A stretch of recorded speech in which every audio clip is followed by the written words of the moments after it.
Welcome to the latest edition of 42 Stories Anthology Presents. Today we have an interview with Michael Grant. Welcome. Hello. Why don't you introduce yourself to the viewers? I would be happy to. So, hello everybody. I'm Michael J. Grant. J is J-A-I. You can say Jai, but I say J. Um, I am an author. I'm a commercial loan officer. I'm a real estate photographer. I watch dogs. I'm an Amazon product tester. I'm a graphic designer, and I am a contributor to the Book of 42. So, uh, I'm also I'm also a husband. I don't know. I'm just me, but that's just what I do every day. One or many of all of those things. So you mentioned your contribution to the anthology. Your story was "Zippers and Cheese Are the Obstacles to Love," right? So I was Zippers reading the and cheese title are and the all of my. obstacles to love. All right. So which chapter is that in? We have 42 of them, so I couldn't couldn't I, remember. yeah, no, no. I'm in chapter 35, which is trapped. Trapped. Do you want to give it a read? I'd be happy to give it a read. Okay. And I actually have the hard copy that I'm going to read from. Perfect. You're the first one to read it from the hard copy like this. So if you all turn to page 319 and follow along.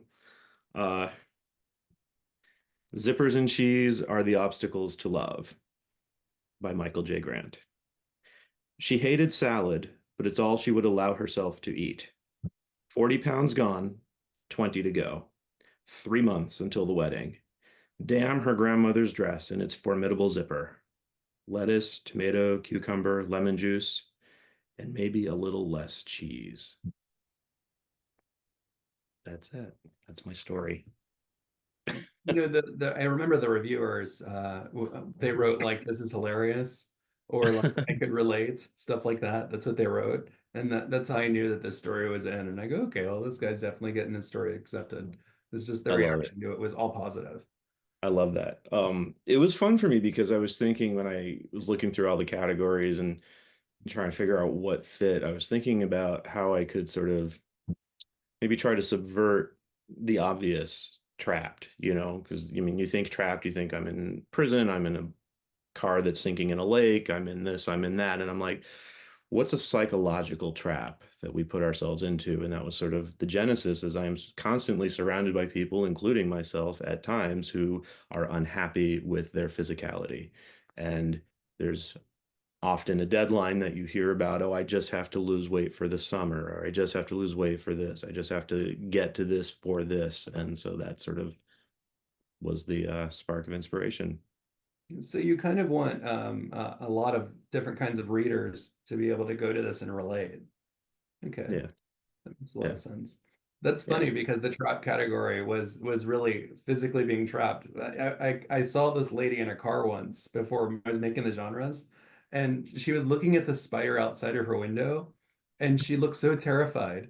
She was sitting in her car parked, and the spider was on her window, and she was like this. Can't get out. And I There's three went, other doors, but I can't get out. yeah. And I went, yeah, trapped. I was inspired by this poor lady who was trapped in her car. Like, I've been trapped in situations. I've been trapped. I was trapped in a snowbank in my skis when I was 6 years old. There are times when it's an amazing feeling. Um, the powerlessness that you feel, but then if you get out of it, and typically people do, not always, but if you do, there's a real amazing feeling there too.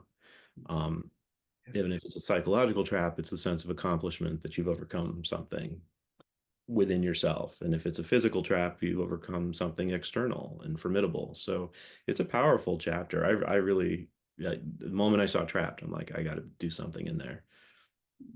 Well, where else can people find you if they after they read the 42 words? After they read 42 words, if they want to read more, I wrote a novel.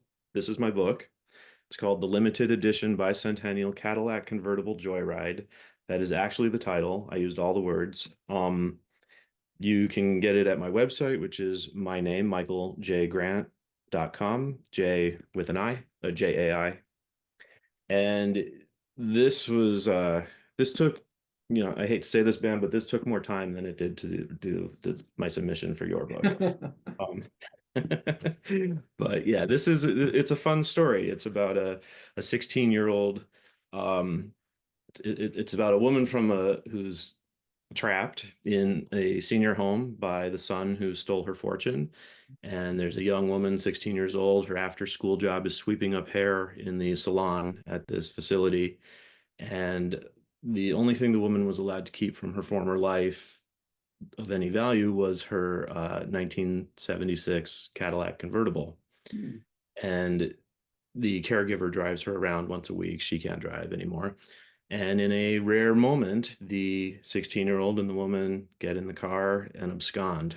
The girl learns a dark truth in her family history, and she has to investigate. She needs the wheels. The woman's there. She gets in the car. Off they go. So now you have these two heading north on a road trip. The families are in hot pursuit, and the entire adventure is told from the perspective of the car. The car is the narrator of the book, and that's my novel, and I hope everyone checks it out because it's a fun read, a poignant story, Zoomers and boomers, and a lot of good people doing bad things and bad people doing the wrong things for the right reasons. That's it. That's my plug. Yeah. Well, as you were saying that, I was also wondering about the scene. You're in Connecticut, right? I'm in Uh, Connecticut. and often, like libraries or at your home office, it's where you write. So, Yeah. did any inspiration for this book come from that setting? Uh, Forgive me, I didn't understand the Oh, question. so your From setting, is it in Connecticut or inspired by Connecticut at all? not exactly Connecticut, but definitely the Northeast. It's the book starts out in Florida, and with my apologies to people in Florida, it's just not my favorite place, Hmm. mostly because of the weather. And I mean, I know people move there for the weather, but for me, there's too much of a sameness to the heat and humidity and flatness to the topography. And I'm not going to get into the politics, but it's just not my favorite place. Oh, Um, and I love the Northeast. I love the seasons. And so definitely there's an interplay there between these two locales. Um, does that answer your question? I'm not even yeah, sure. definitely. So Okay. you weren't so much inspired by where you live, but you took other scenes, other settings. Yes, a lot of Yeah, books do that. yeah. I mean, the inspiration for the story was mostly that I started writing about my grandmother when she was put into managed care and had dementia. Yeah. The main character is in a demented situation, but a lot of it's the medicine, and she's in and out of cognizance and coming off the medicine on this journey, which is also doing things to her that the 16-year-old has to try to navigate and manage. But I was writing about my grandmother and her experience and what happened in our family dynamic, and I showed it to a friend, and they said, great writing, but I'm never going to read this. It is just too depressing. So thank you. And I was like, okay. And I took that note and I was thinking about it. And I used to own a coffee shop, and it was run mostly by college students that were my employees, and it was filled with college and high school students, especially after and before school. And there was this tremendous energy of all of these, 14 to 20-year-olds. And I missed that after I sold it. And I was writing this after I sold it, and I was thinking about that one day, and it just hit me. I've got to put that energy into this story, and that generated the spine, and then the book just sort of came to be. Okay. Well, tell me about some of your favorite things because I'm sure people are curious about that as well. My favorite things.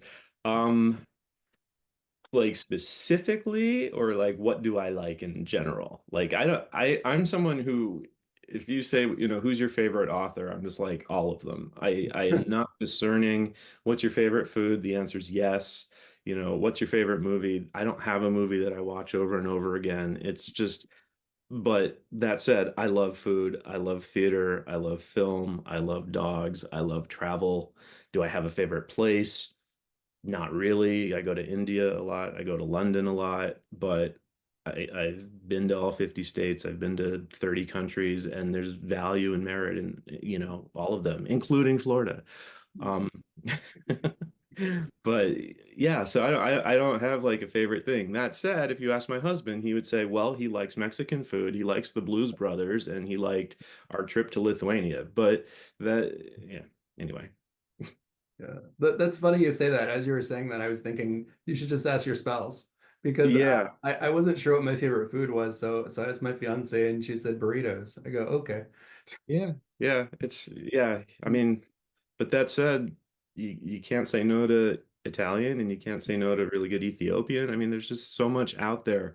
Yeah. I'm not designed to pick. So he's a Libra. So Oh, he will balance everything. It's like, what's the benefit of this? What's the benefit of that? This, that. I'm a Leo. So I just sort of sit here up on my rock and everybody goes out and makes the food and kills it, and then I go in and eat it. oh. Yeah. Okay. Or Well, something. well, that makes sense. So you could that makes sense from a story perspective, and as someone who could later create something, is to kind of sit around, observe, and then create. So yeah, I can see that. Yeah, I mean, someone asked me what's the genre of what I write, and I don't know that I have a specific genre. I mean, this is contemporary fiction, it's female empowerment, it's adventure story. It could be potentially young adult, but there's a lot that's not young about it. At the same time, the next two things that I'm, currently working on are nothing like that. They're completely different um, entities. So uh, I think the theme here is once again we're back to trapped. I don't want to be. I don't want to lock myself into, you know, any sides. Well, is there something you're kind of passionate about in your writing that you want people to realize? I think justice informs my work, a real sense of righting wrongs, and big and small. I think that there's a lot of sort of damage done by people to each other that they may not even realize. And I think if you can come to understand, it's very easy to be hurt.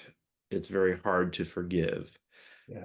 But I think you have to really discover within yourself some special form of empathy or sympathy to realize that the person who harmed you may have had something that influenced them that caused them to do what they did to you.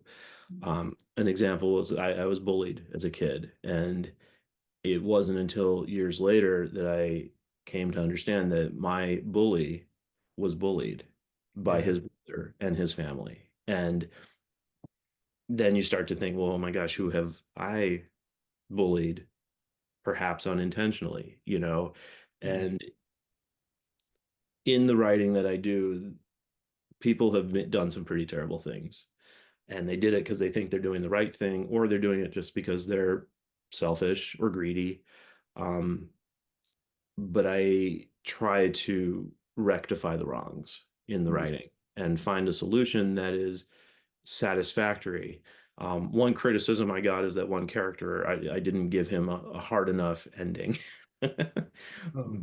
And I get that, but at the same time, I feel like his ending is still pretty hard and it's one that fits, Mm. you know. And Is that in this current book? in the current book, yeah, in this Okay. one.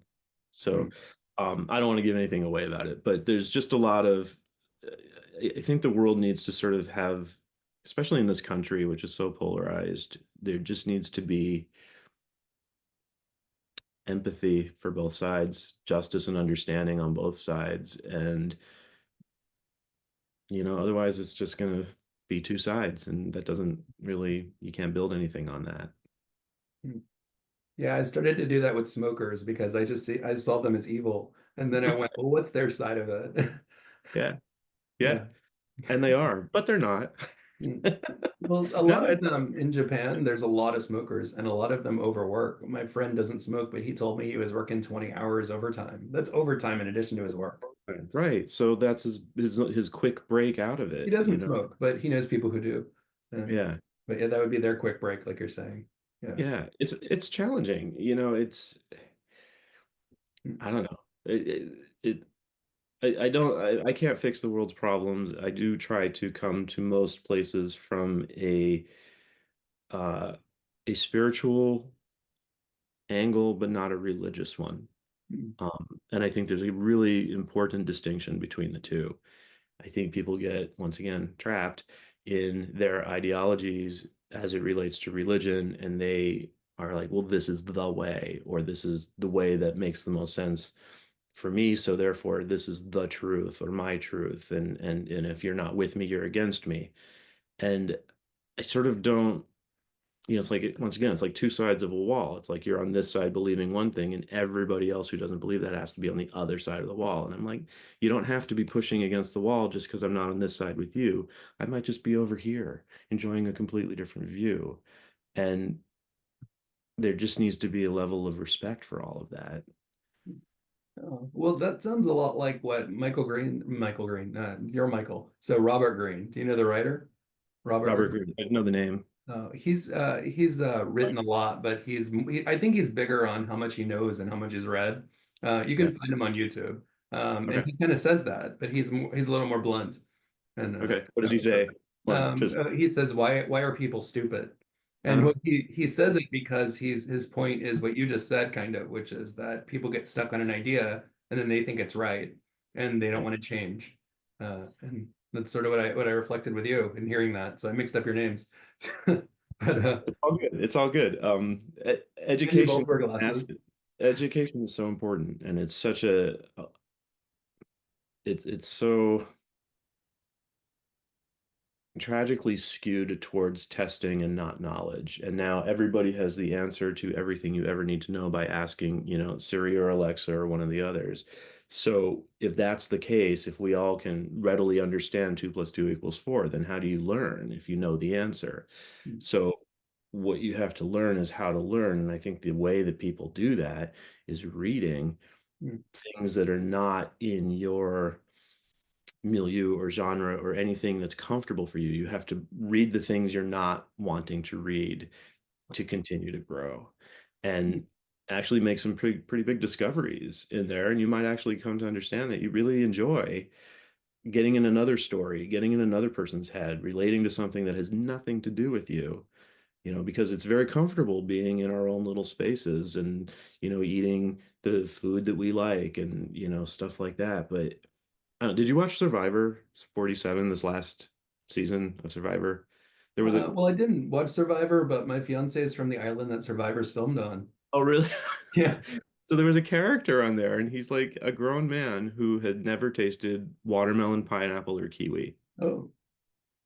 And he's on the island and he's eating kiwi for the first time and pineapple for the first time and tasting a watermelon for the first time. And I'm thinking to myself, A, how is that possible? And B, good for you. More of that. I hope you continue to do that for the rest of your life. Mm, You know, yeah. Well, so that it's something different. Yeah. Because difference expands your mind. I think that's why being an expat's something I definitely recommend to everyone, at least one part of your life. You mentioned you went to India.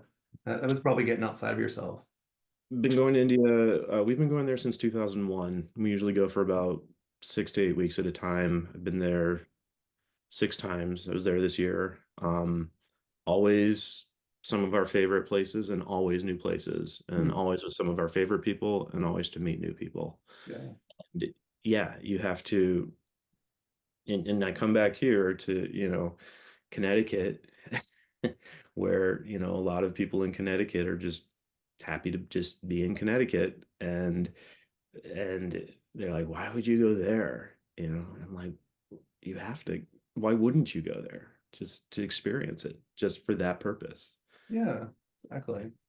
So when it comes to your writing, what would you say is your greatest achievement? Oh, this book for sure. Yeah. Your book and then this book. No, the other Thank way around. you. Yeah. That's an honor. No, I'm really proud of this. It took a long time and it went through a lot of iterations and there was a lot of um there's a lot of stuff in there that was actually very uncomfortable for me to sort of come to terms with in my own life and family dynamics. There's a lot of uh choices of identity that people make that I relate to in these characters. They're not me, but people will know who know me will see me in a lot of them and people I know. Um, but yeah, this was writing a novel, no small thing, and even if it doesn't go out there and change the world. I know that the people that have read it have told me that it's affected them. And for me, that's just such a pleasure, Mm. um, and a privilege. And my hope is that I can just continue to do it again and again. This one, now that I sort of am a little clearer on the process, it should, in theory, be easier. But this was a labor of love that took a lot of time and a lot of energy and a lot of support from my very patient husband. Um, but yeah, that's So when it that's comes to basically, that book, oh, yeah. excuse me. When it Okay. comes to that book, what kind of readers might like it? So this is it's hard for me to pinpoint who would specifically like it. I think different people will find something in it for different reasons. I think if you're a young person in high school, I think you will identify with one of the main characters. If you're sort of an older person who maybe has been in a long-term marriage and you've lost that person, you will definitely be able to relate to Muriel. And if you're in the middle, if you're a parent or a child of a teenager or an aging adult parent, there's a whole experience there that is complicated when you're the daughter who also has to be the one who, is parenting the parent, um, and giving up the reins on parenting the child who's growing up. So there's all those. There are some LGBT QIA plus. I forget the whole acronym, but there are gay themes in here and situations that people will relate and respond to. And just anyone who likes a good adventure story narrated by a car. Yeah, that Yeah. sounds like fun. A Yeah. story rated like that. But, Yeah. It's it's even though it's long, and if you don't get the Kindle but you get the actual physical book and you get it and you're like, oh my God, this is going to take me forever.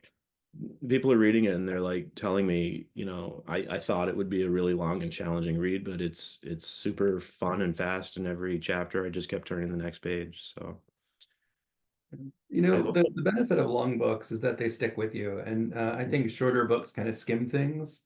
Mm, You take like J.R.R. Martin, for example, who wrote really long books. yeah. Those books are thousands of pages, like about them. Yeah. But when you read it and finish it, you don't feel like you lost anything.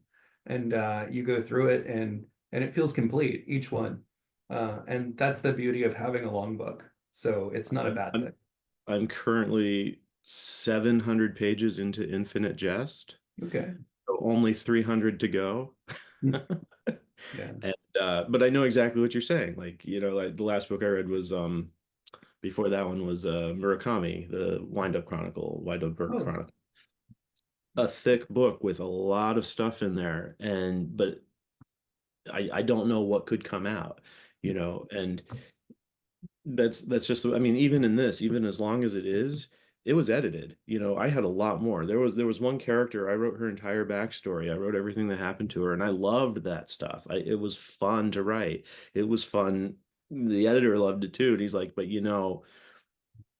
we can't have everything in this book. And her entire story gets reduced to a paragraph that someone else talks about her, knowing it. But it was important for me to know, because now I know her from writing it. I know her motivations. I know, what's important to her, and that fueled other aspects of the book. So even though it came out, no one's ever going to read that stuff, it's still in there in its own way.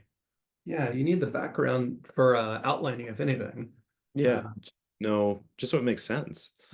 and then Yeah, when you're a writer famous like Murakami, you can add all that background stuff and no one will tell you no. So that's right. That's true. like I was reading 1Q84 and going, There's a lot of this book that should have been cut. But Right. because he's so famous, no one told him. I have a feeling that happened with Infinite Jest too, because It I've definitely been did. reading the same tennis match now for like 9 pages. Or Dan Brown has one book where he's describing a helicopter for 3 chapters or something, Yeah. or an elevator or something like that. It was The just too much. escalator. I think there was there's a whole book that takes place on an escalator ride. Yeah, that's it. That's that the one? Yeah. Yeah, that's the one. It was just years ago when I read it, and I went, "This is just too much." And I skipped a few pages, and I go, "It's still going." Yeah. Um, So when it comes to your writing, though, what inspires you? Hmm, humor, definitely. Just taking two opposing ideas and putting them together and seeing how they mix. Uh, Truth is definitely a big thing there. I really enjoy when, how do I explain it? Um, okay, so in the fourth grade, I'm going to go back in time here. In the fourth grade, we didn't have desks, we had tables. And for some reason, and I was seated at a part of the table that didn't face the rest of the class or the teacher. I was seated facing the wall. Um, like I guess half of us were, but so I'm facing the wall, and there's this little plaque on there, and it said one way to outthink people is to make them think you think they'll think you're not really thinking what you're trying to get them to think you think. Hmm. I read that every day, probably 4 times a day for a year. So it's stuck in here. I can't get rid of it. It's just in there. So I really like that in writing. And when you have somebody who knows something about a character and we know what they know, but they don't know, and we know that they want them to do something, but we don't know how we're going to get them to think they think, and so on and so forth. I love that dynamic. It makes for great TV. It makes for great movies when you as an audience member know what's going on. And that's part of what happened in my book, where the car is the narrator. So the car knows everything. It's an omniscient car. It's not a magical car. It doesn't fly, it doesn't talk, it can't even pop its own trunk, but it knows everything about anyone who's ever touched it. It just has that sense of the history appears. That's the conceit of the book. And you either buy it or you don't. But you buy it. It works. And so we know things about these characters that they don't know about each other. And that friction is what I love to write about. Or that's the space I love to write in, I guess I should say. Oh, well, that makes a lot of sense coming from a narrative perspective, like you described. I could see that working. But I'm sure that's not the first story you ever wrote. What was the first story you wrote? Uh, it's the first one that got published. I started writing as a child. I mean, I always wrote, I wrote journals. Again, back to elementary school, we had a teacher who assigned us journals, a journal every week. And that was my favorite part of the week, was writing that journal. And she would give you a happy gram if you wrote a good journal, and the top three happy grams got to read their journal to the class. I loved that. It was my favorite thing. So I don't know if any of that writing is any good, but it was certainly the outlet there, was there. I'm also, I went to school for filmmaking, so I've made a number of short films, made a feature once. I'm a real estate photographer, so that's just another version of telling a story, is capturing a space so that it relates to someone else. So I forgot your question, but this is the first thing that I've ever written that's been published, but I've been writing since I was a kid. I've been taking pictures since I was a kid. I stole my parents' video camera when I was 7 years old and just started making movies. It's always been storytelling in one form or another. So you've been writing since a really early age. It sounds like some teachers inspired you a lot too. You mentioned the fourth grade and then earlier. Yeah, Mrs. Strauss, Mrs. Silverman, Mrs. Wheeler, Mrs. Adams, Mrs. Zates, they're all there. Yeah. Oh, Yeah. that's great. So And what then in high school, that was the other thing, is I high school?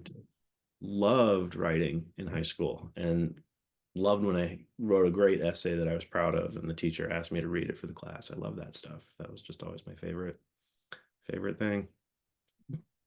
Yeah, I found that a lot of writers do that. They go back in time and then they reflect and they create from that.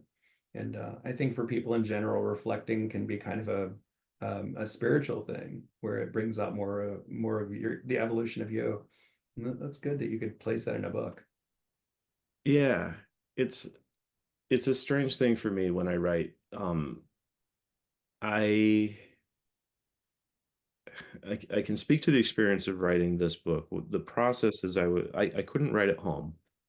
Writing at home has too many distractions, dog, people, laundry.